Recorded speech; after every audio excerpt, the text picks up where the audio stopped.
Please help me welcome Maggie Christofferson. Hello, welcome everybody. It's so good to be here with you today. And so we're going to go ahead and get started. If you have any kind of issues, if you can't see or you can't hear, try to, wave your hand or put it in the chat and somebody at the mustard seed can alert me. Sometimes my computer's a little spotty lately. I'm getting a new computer, but it hasn't come yet. So again, welcome. And by the end of today's program, hopefully, you're going to be able to identify some common triggers for behaviors that are associated with dementia. We're going to talk about the process for assessing and identifying challenging behaviors. And then we're going to list the strategies to address common dementia-related behaviors. And before we go on, I got such a great introduction, and I also wanted to just put it out there that I've been a caregiver since 1996. I cared for disabled adults, people with Alzheimer's, people with dementia, people with spinal cord injuries, traumatic brain injuries, you name it. I've done a ton of caregiving, and this was before I got my bachelor's degree in social work. So whenever I'm talking to caregivers or, people that are in that capacity at all, it's just always really close to my heart. And so before we talk about triggers, let's talk about behavior. And behavior is just another form of communication. And when you think about communication, there's a million different ways that we could define communication, but the way that I define communication is sending and receiving messages.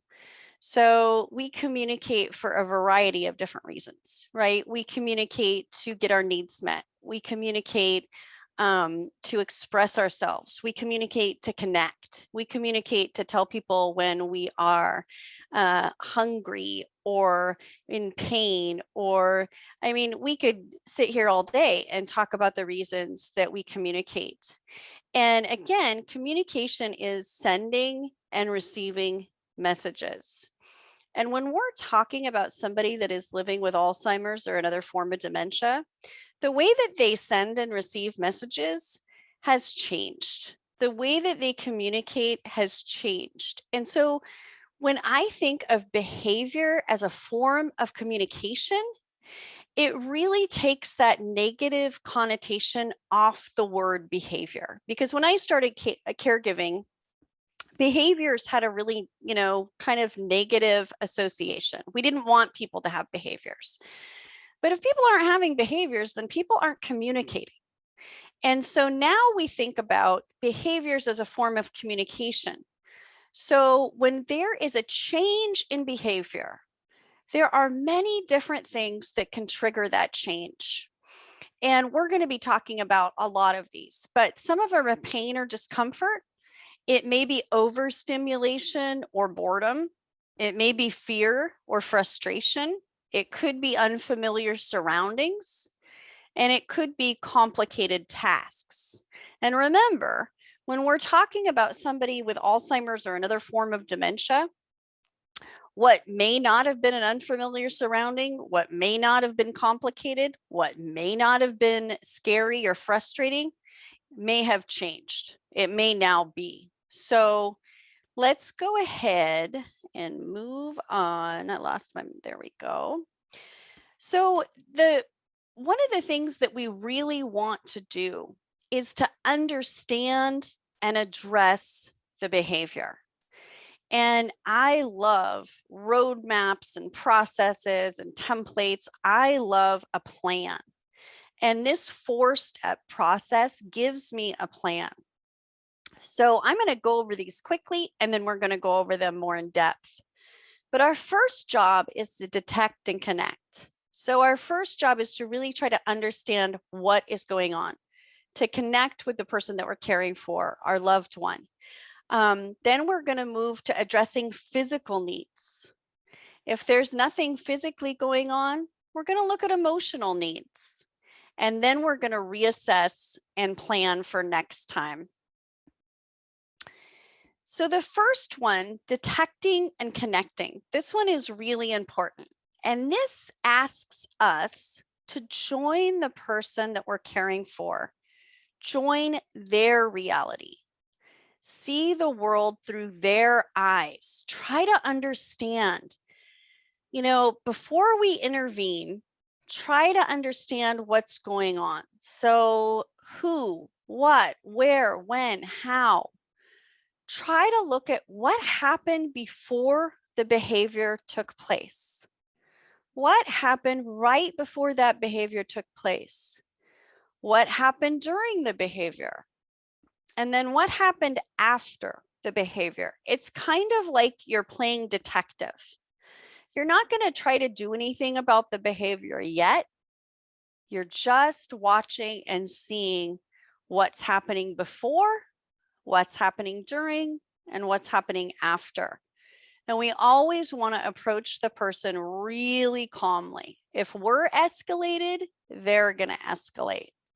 So as calmly as possible. The second thing we're going to do is we're going to look for physical needs first.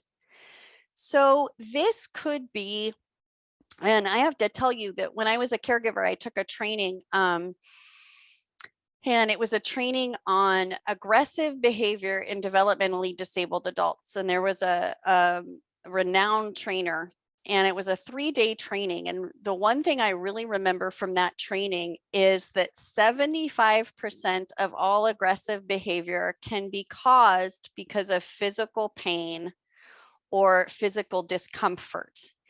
And I was really working with a lot of people that were nonverbal or had, some verbal skills that just, they weren't able to express themselves verbally very, very well. And when that happens, it can make things very complicated and frustrating for the person that you're caring for. And so 75% of aggressive behavior was because of something physical happening. So it could be a medical issue, especially if it's all of a sudden.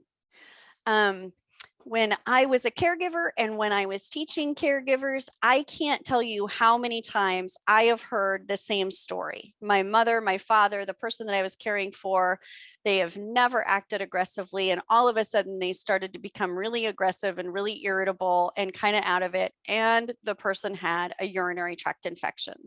Many times there are no other symptoms, especially in older adults, of urinary tract infections other than a change in behavior. So it could be a medical issue. It could be a medication issue. Is that person on a new medication? Could they possibly not be taking their medication? Could they have something going on with their blood sugar? Is there something going on with their thyroid? Something going on with pain? Did they possibly, and this happens all the time, did they possibly hurt themselves and weren't able to tell anybody? Do they possibly have shoes that are fitting too tight? Are there blisters? Are there pressure sores that nobody can see? So there could be a medical problem. It could also just be that they're hungry or that they're thirsty. Many times when you ask somebody with Alzheimer's, are you hungry? They will say no. Do you want something to eat? No. My grandmother didn't have Alzheimer's, but she had cerebral vascular disease and had dementia because of it. And we would ask her, are you hungry? No. Do you want us to get you something to eat? No. Can I help you eat? No.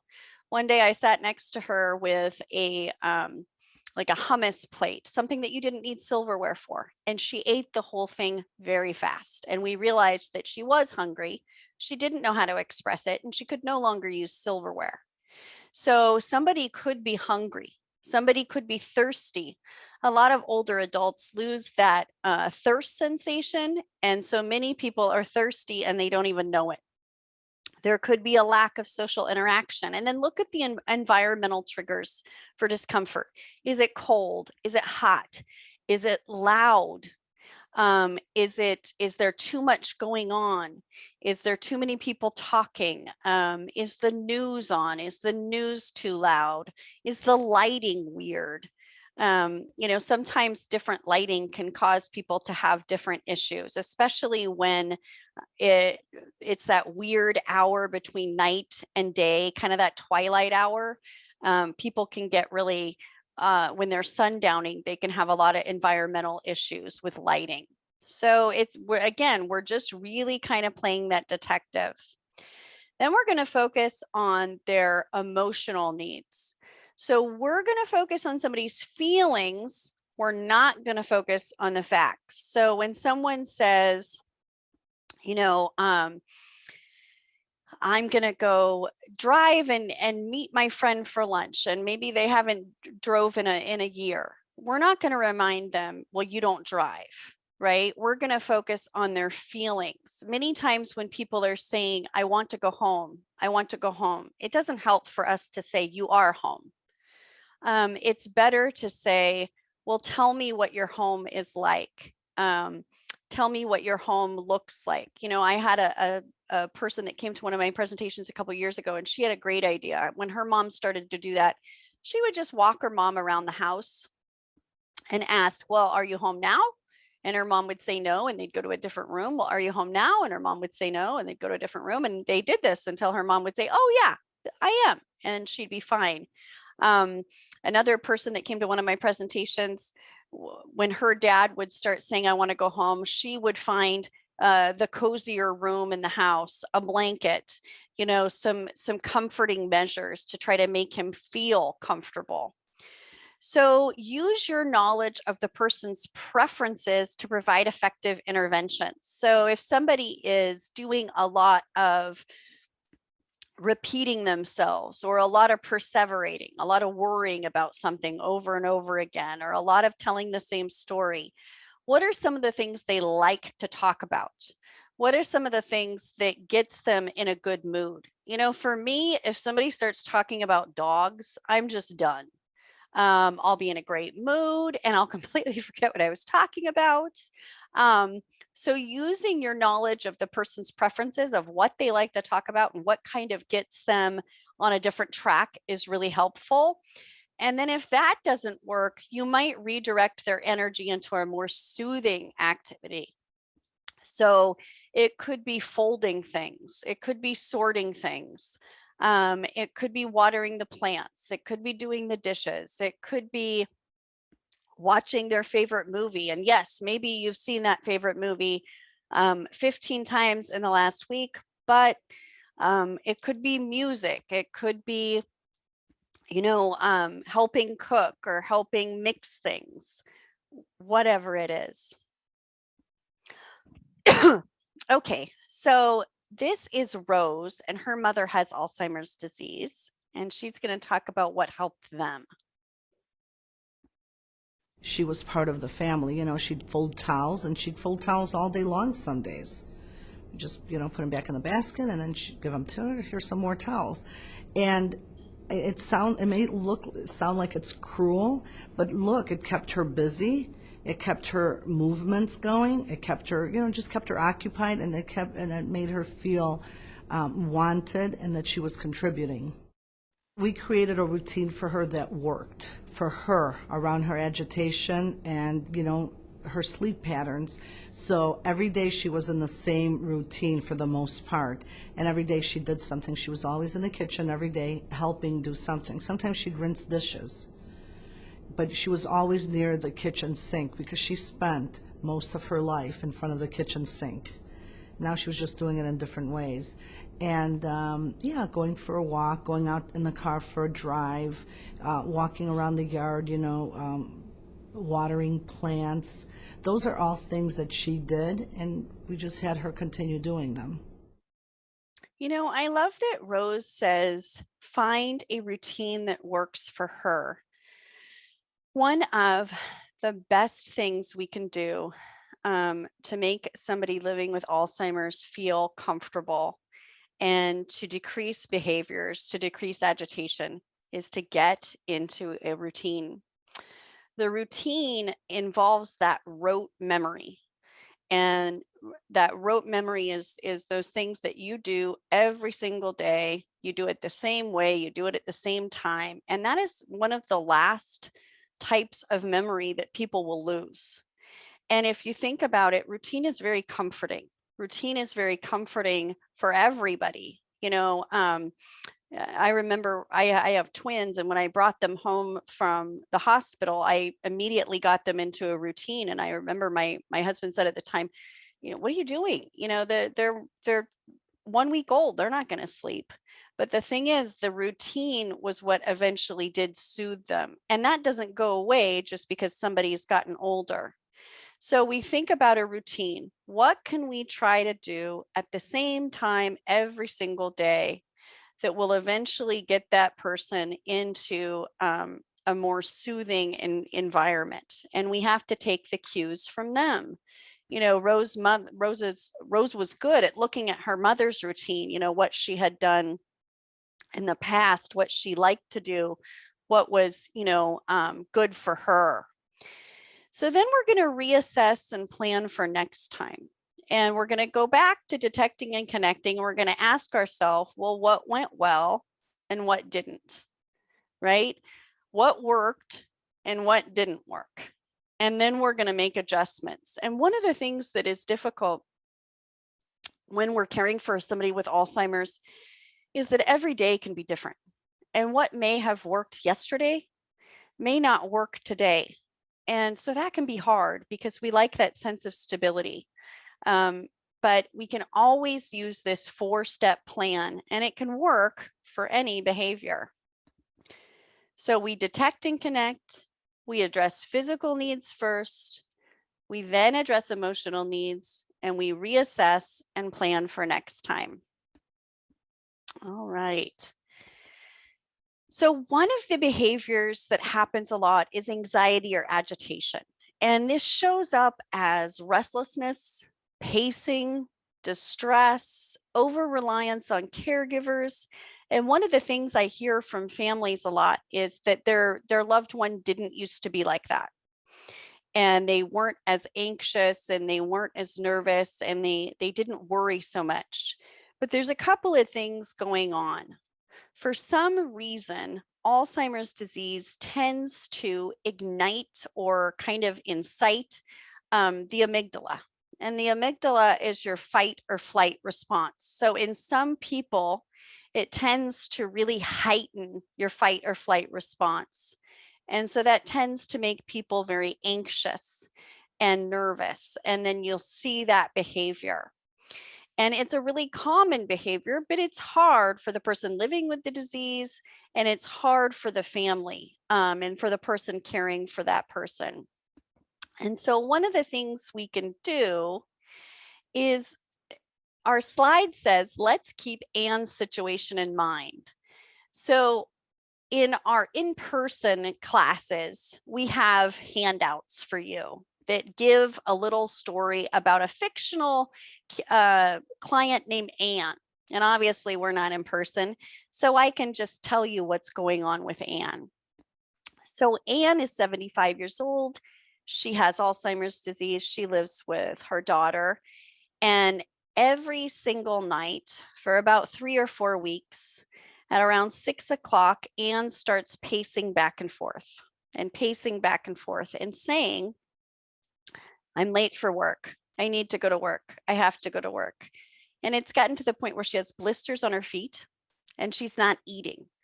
Sorry, I'm going to lose my voice. I've been talking too much. And so if we look at these 4 steps when it comes to Anne's situation, let's take these 4 steps one at a time and see what we can come up with. So if we detect and connect, and I don't know if I mentioned, this is important. This would have been on your piece of paper.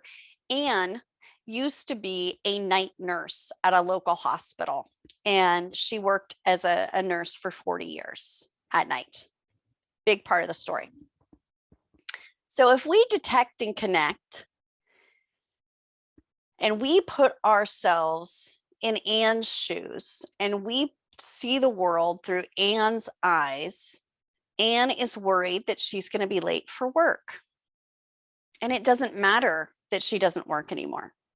It doesn't matter that she has Alzheimer's and that she's 75 years old and that she's in her daughter's house.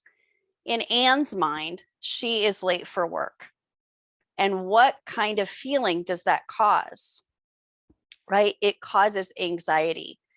So we're going to look at physical needs first. I don't think Anne is eating as much as she should. It said that she's pacing back and forth and pacing back and forth, and she has blisters on her feet. So she could be in pain. Her emotional needs is that she's worried she's going to get in trouble. She's late for work. So what are we going to do? One of the things we can do is I've heard many different stories. I had a student once in one of my caregiving classes whose mother had been a professor, and every single day she woke up, she would say, "Oh my gosh, I'm late for my class. I have to go to work." And every single day her daughter would say, "Mom, it's Saturday." I've had people tell their loved ones that they're on vacation. I've heard stories of a gentleman that would, be very upset and think he needed to go to work, and he was living in an assisted living facility at the time. And so about once every 5 or 6 weeks, they would have a retirement party for him. I've had people pretend to be somebody's boss and call and give them the day off. Whatever works, whatever is going to give that person that feeling of, oh, okay, I don't need to go to work. Whatever it is, it's important that, we join their reality.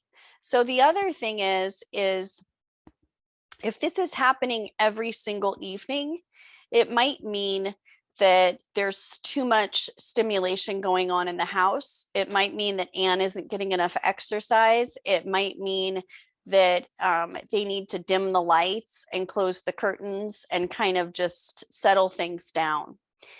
So there's a lot of things to think about. Confusion or suspicion. This is one of the really common behaviors that are associated with Alzheimer's disease. And it comes because that ability to recognize familiar people, places, or things, it's just not there anymore. So what will happen is, and it's not that it's not there, it may come in and out. One of the things I've noticed, I have a neighbor with Alzheimer's, and if she sees me in our neighborhood, she knows who I am. But if she sees me at the grocery store, if I'm out of context, she does not know who I am. So one of the things that we can do that is helpful is we can introduce ourselves when we see people, no matter if we're close to them or not. It's helpful to say hi. We'll use Anne. Hi, Anne. It's me, Maggie. And sometimes I've noticed when I do that with people that are living with Alzheimer's, sometimes you can see the relief on their face, and then sometimes they say, "I know who you are." But it's really common not to recognize people, again, especially if they're out of context. It's really common to accuse other people of theft. One of the things that I used to tell my caregivers when I was teaching, if they would come to me and say, "Well, my client thinks I'm stealing," and they're always telling everybody I'm stealing, and I'll ask them,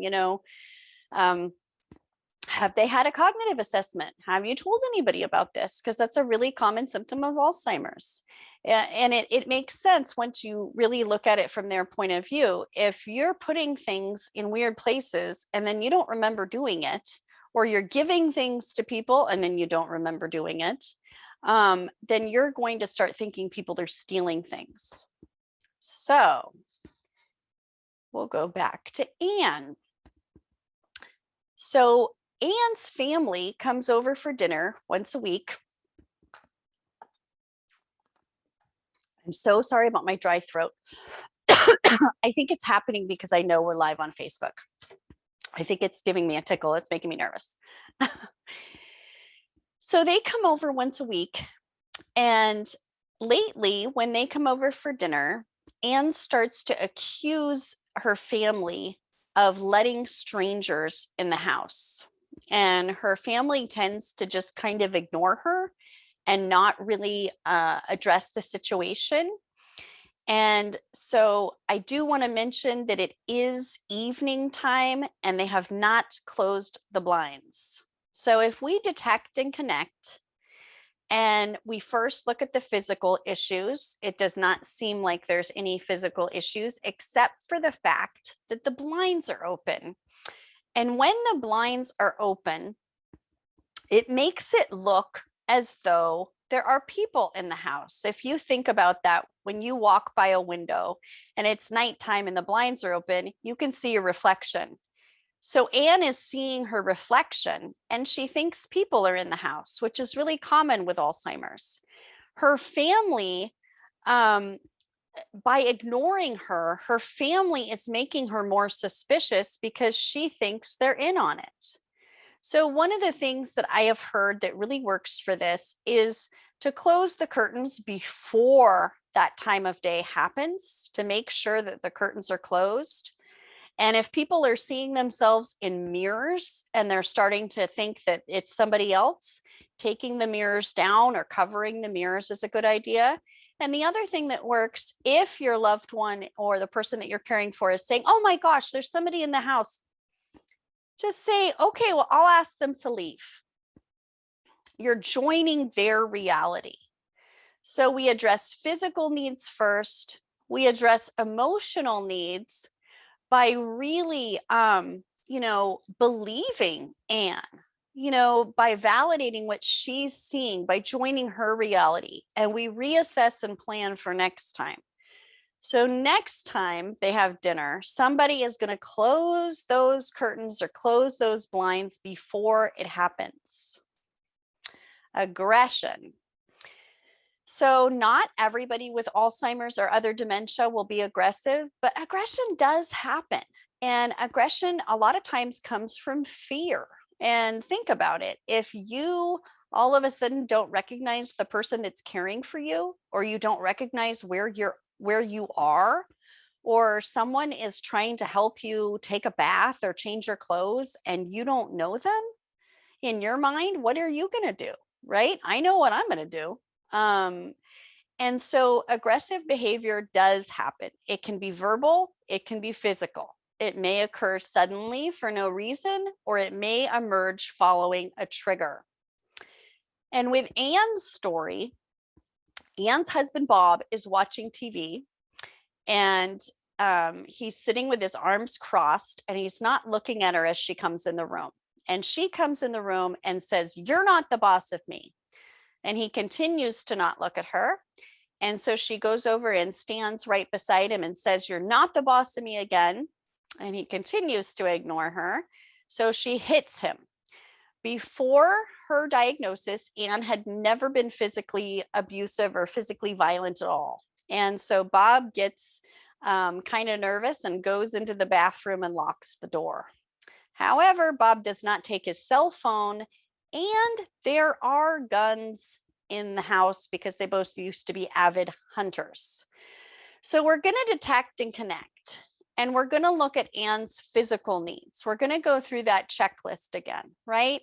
Could she be hungry? Could she be thirsty? Is there something medical going on? Is it too hot? Is it too cold? Is it too loud? Is she bored? We're going to look at those physical needs. Then we're going to address her emotional needs. It seems like Bob was kind of ignoring Anne, and he may have been sitting with body language that was kind of closed off.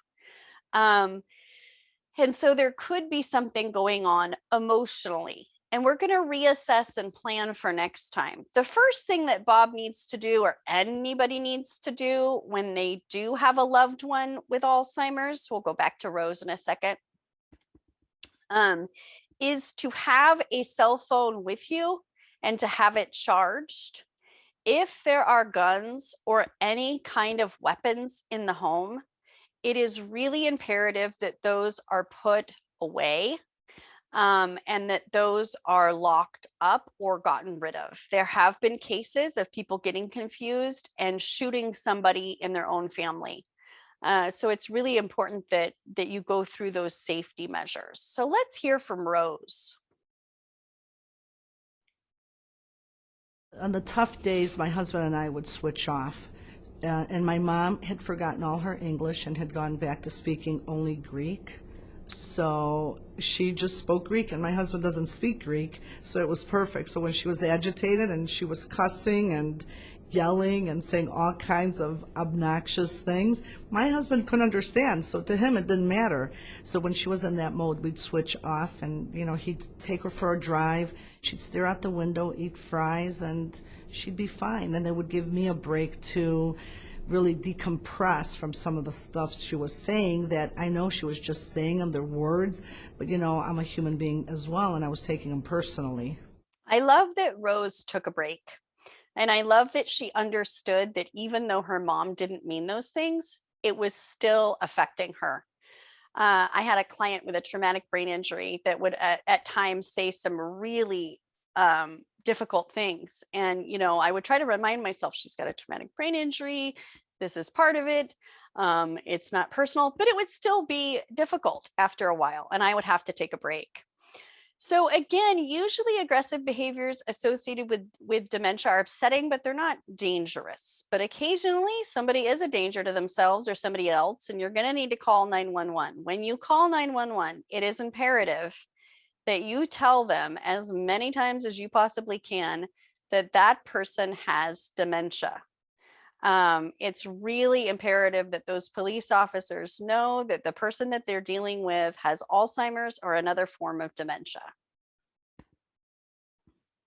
Okay, so repetition, saying something over and over, repeating words, questions, or behaviors. This can be one of the most frustrating behaviors for caregivers and family members taking care of people with Alzheimer's. There's a part of your brain called your hippocampus, and that part of your brain is responsible for remembering recently learned information. And oftentimes the hippocampus is the first area of the brain to be affected by Alzheimer's. And that person cannot remember that they told you that or that you said that. They can't remember the answer to your question.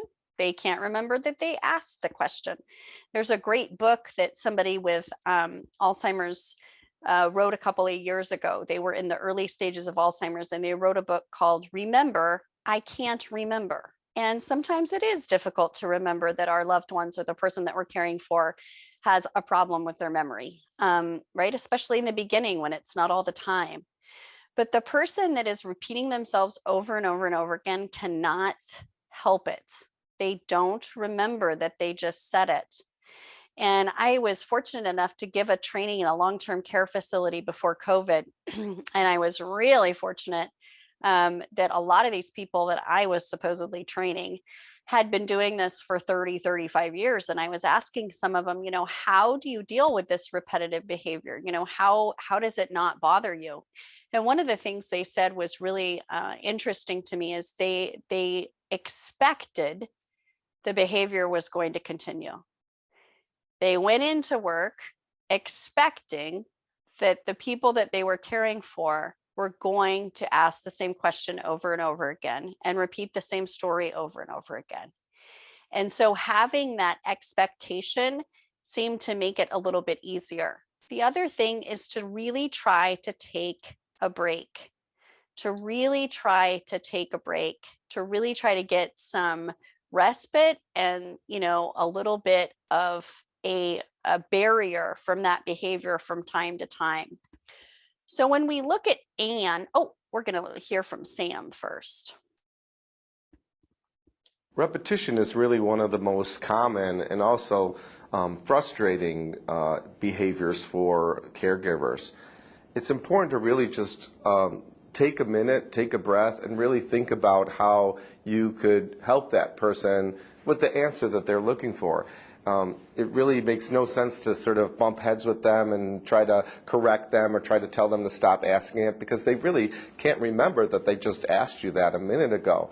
So thinking about how you could provide an answer that's reassuring, even though you might be doing it over and over and over again. I like that. An answer that's reassuring, even though you may be doing it over and over and over again. So if we go back to Anne and her husband, Bob, their daughter, Katie, is coming for a visit, and she's coming in a week and a half. And every single day, Anne asks Bob about 25 to 30 times a day, is Katie coming today? Is Katie coming today? She also has been going to the bathroom much more frequently than usual. And so we detect and connect, and we try to understand that Anne is probably really excited about this visit and nervous about this visit and doesn't want to miss this visit. And so is probably just trying to make sure that she knows what's going on. If we look at physical issues and we go through that whole list, and we look at the fact that Anne is going to the bathroom a lot more than normal, she may have a urinary tract infection. So if there's any kind of change in someone's physical condition, and if they're eating less, sleeping less, or sleeping more, if they're, whatever it is, if they're having changes in their physical condition, then it does warrant a trip to the doctor. So then we're going to address her emotional needs. Anne is anxious. She feels like maybe she's going to miss the visit, or maybe she's not going to know what's going on. And so one of the things that I heard in a support group that really seems to work with a lot of people is people with Alzheimer's will tend to perseverate, which means they will worry about the same thing over and over and over again. And it's very helpful to not tell them about an event or a trip or something too far in the future, because it causes them to worry. So then we're going to reassess and plan for next time. Sorry about that. So wandering can happen at any stage of the disease, and it can happen without any kind of warning. And it can happen to 60% of people with dementia. And it's not a behavior that we want to see happen. Let's listen to Beverly. Later in this journey, and I call it a journey, he decided that he was going home to his wife. And one New Year's Eve, he looked out the window and there was a house down the street that had all the lights on, and he decided that that was his house. And it must have been, I'd say, at least 2 below zero. And he was going to leave. I had a double lock on the door, but I had left the key in, and he decided he was leaving. And I said, well, Amos, I'm your wife. No, you're not. My wife is waiting for me. And he would laugh when I said that I was his wife. So he got up and I said, Amos, I'm going to call the police if you walk out the door. And Amos, in his usual manner, said, you do what you have to do. And he walked out the door. Well, he walked out in his house shoes 2 blocks down the street, and I got in the car and drove around. It just so happened that it was a neighbor's mother, and she knew what was happening, and she talked to him, and we got him back in the car and drove him home. So good that neighbor knew. So if we look back at Anne, Anne and Bob used to live in New Jersey, and they moved to their new house where they live now, 40 years ago. But all of a sudden, Anne cannot stop talking about wanting to go to New Jersey and needing to go to New Jersey. And Bob just keeps telling her that they don't live in New Jersey, they live here. And so one of the things to think about is, many times if someone is talking about wanting to go someplace or needing to go someplace, they may be getting ready to wander. That's a really good sign. So we want to detect and connect. We want to understand, why is Anne, talking about New Jersey all of a sudden? What is it about New Jersey? We want to address any physical needs, any emotional needs, and then reassess and plan for next time. Again, if someone's talking about wanting to go someplace and they're walking around the house gathering things and they're looking for things to take with them, they're probably getting ready to wander. And, Beverly was lucky. Her neighbor knew what was going on. So if you feel comfortable with your neighbors and you don't mind sharing personal information with your neighbors, you may want to share with your neighbors that your loved one has Alzheimer's, or the person that you're caring for, so they can be on the lookout.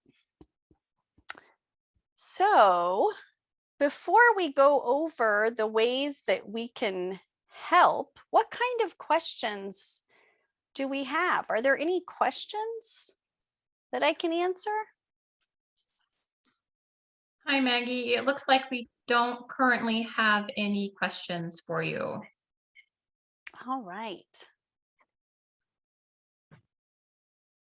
So one of the things I want to point out is our helpline, 1-800-272-3900. I'm going to say it again, 1-800-272-3900.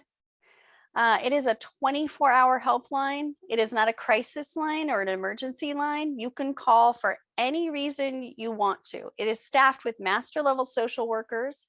It's available in 202 languages, and it really is 24 hours a day. And every single time I talk to somebody that has called this helpline, they are so glad that they called, and they wish they had called earlier. They deal with anything under the sun. Anything that you need, please call. You can also get on alz.org. alz.org is a wealth of information. There are free trainings. There are ways to sign up for support groups. There are ways to sign up for education classes. You can join our walk. You can become a volunteer. You can find clinical trials. There's a safety center. I mean, you name it, alz.org is extremely helpful. All right, so I stopped sharing. So Maggie, we did actually have one question. Oh, great. Marion asked, can you say more about music and its effect on people with dementia? Oh, absolutely. So there's a great documentary. It's not produced by the Alzheimer's Association. It's called Alive Inside. You can look it up on YouTube. And one of the things about that documentary is it really shows the effects of music on the brain. The music seems to touch every single area of your brain, and it seems to have calming effects on people, especially when you play music that they liked, music that they grew up listening to, music that they may have associated good times with. So music is extremely helpful for calming people with Alzheimer's down, getting people with Alzheimer's kind of animated and a little bit more communicative. Music is just really, really good for Alzheimer's. And if you can get the person that is listening to the music to sing along, something that they can remember, something that's really familiar, you're going to be getting those neurons firing. And anytime we can get neurons firing, it's just really, really important.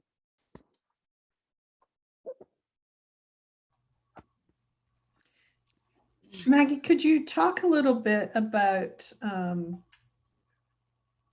when it's time to transition a person from living in your home into a care facility? We get that question a lot. Well, what we really get a lot is people who are caring for a spouse or a parent with some kind of dementia who are trying to avoid acknowledging that it's time to move to the next phase. And it would be really helpful for our staff and our volunteers to hear, what can we tell them? How can we help them come to the conclusion that they already know? Right. Well, the first thing I would do is to contact our helpline and talk to one of our master level social workers. I would also involve their physician or their neurologist, gerontologist, whoever you're working with, in on the decision. But one of the things that we see is that people are no longer able to stay at home, and it's different for everybody, right? But if you notice that a person is having a hard time cooking, they're having a hard time, and they're not, maybe that they're not living with anybody. It depends on whether they're living with somebody or they're alone. But if you look at your activities of daily living, so that's eating, taking your medication, grooming yourself, being able to get out and about and do what you need to do.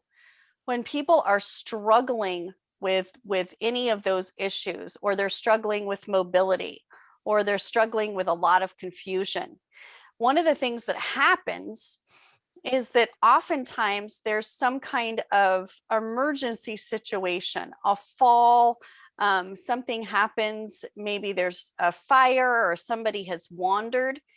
You really want to start talking about any plans, any long-term planning as soon as that person is diagnosed. When they are in the earliest stages of Alzheimer's or another dementia, they are still able to make plans, and they are still able to have a say in what they want to have happen at, throughout the course of their disease. And, a lot of in-home care, there's in-home care, it seems like there's a lot of transitions that happen before a person is finally going into assisted living facilities or memory care. But they're conversations that you want to start having in the beginning. And we want to start having conversations too, that a lot of these places most of these places are great places. And, people thrive there and they do really well there. And so starting to have conversations that go away from, well, I'll keep you home forever, I'll never, ever put you in a memory care facility, because that just sets people up to be, to have a really difficult and negative experience. Did that help? Yes. Can you also address another question or a topic that comes up is people who need respite care, but their spouse or parent or whoever is very adamant about not having a stranger in the house. How, again, how can we help? What would be a good strategy for bringing a caregiver into the house for part of the time? So again, I would say call our helpline, because they have about 1 million different strategies. The other thing I would say is remember, as a caregiver, you need respite.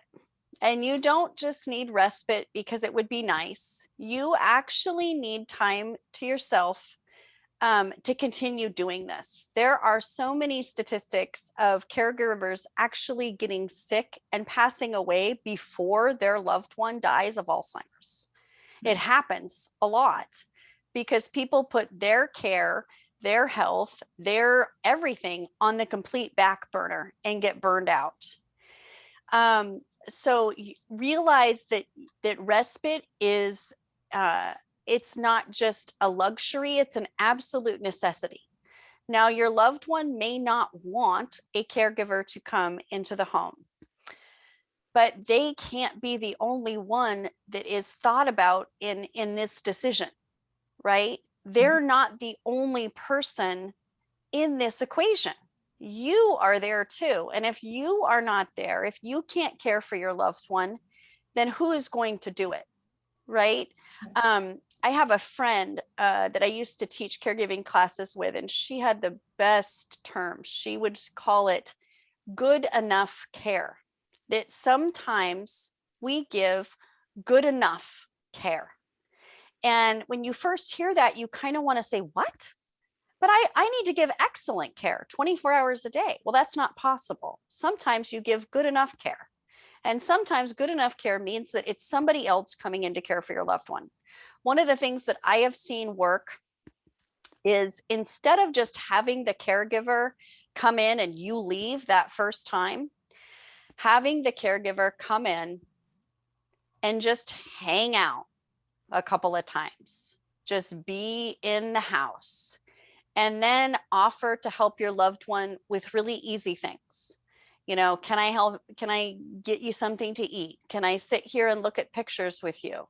Can I watch a movie with you? So it's not like they're going to come in and give your loved one a bath the first time they meet them, because that's just not going to happen. Right. So it's a slow progression. And saying that is, you know, kind of lofty too, because I mean, how many people can just have a caregiver come in 3 or 4 times in a slow progression? You know, I realize saying that may not be possible. But I also know that it's really imperative that you get help. And, you know, you may not be able to get respite. But one of the things I've heard, as a caregiver and teaching caregivers, is everyone's waiting for someone to offer to help, friends to offer, neighbors to offer, family to offer. Stop waiting for people to offer. Seriously, just call them and tell them, I need you to come over for 2 hours and that's it. I need you to go grocery shopping. I need you to help me clean. If we give people specific ways to help, they're much more likely to help than if we just wait for people to offer. I don't know why it is. It just is. Yeah. Okay. Were there And don't any- feel bad about it. Yeah. Don't feel bad about it. Don't feel bad about it. You need help. Caring for people with Alzheimer's, I think, is one of the hardest caregiving jobs you can do. Mhm. It really is. When I was a caregiver, I cared for 3 or 4 people with Alzheimer's. And finally, this was a long time ago, but I went into my supervisor's office and said, I can't do this anymore. It's too hard. And she said, well, if you don't want to care for people with Alzheimer's, you can go care for this guy that's a C2 quadriplegic and goes through caregivers like nobody's business. I said, okay. And he went, you know, it was easier. Yeah. It's really hard to care for people with Alzheimer's. So please, please, please ask for help. Thank you. That's you, my Maggie. plea. Were there any other questions, Jen? No, just that one question. Yeah. Okay. Well, then, Maggie, I would like to thank you for a truly excellent presentation, polished, professional, and I learned a lot. I can tell you that. Well, And thank you. This presentation will be available on our YouTube channel. And we are hoping, since we are reopening, that our Alzheimer's caregivers support group that meets once a month at the Mustard Seed will restart, because we know it's a desperately needed service. And again, if you would like to be a part of that, please call our front desk and we will get you in touch with the facilitator for that group. Great. That's amazing, because I don't think there's anything more helpful than a support group. Yeah. All right. With that, Thank you. Thanks for having me. thank you again. And we will direct people to the website Thank you. And our helpline. and the helpline. Thank you so much. All right. Bye, Maggie. Bye.